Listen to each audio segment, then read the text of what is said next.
অনেকগুলা বিদেশি খইয়া মাছ ধরেছি। এই মাছগুলো দেখেন কত বড়।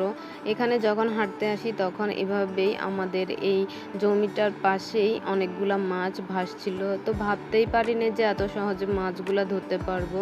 তো মাছগুলো ধরার জন্য আমি আমাদের এই জালটাকে একটু পানিতে ডুবিয়ে দিয়েছি। এরপরে এখানে কিছু খাবার দিয়েছি। এরপরে আরও মাটি ছিল, তারপরে কিছু কচু গাছ ছিল, সেগুলোও দিয়েছি।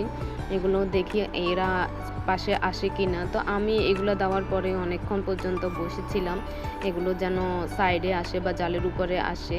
তো আসার পরে অনেকক্ষণ ধরে থাকার পরে দেখতেছি কিছু মাছ আসছে। তখন আমি এই জালটাকে ধরে টান দিছি, দেখেন অনেকগুলো মাছ আটকা পড়েছে। এত সহজে এই মাছগুলো ধরবো আসলে ভাবিনি।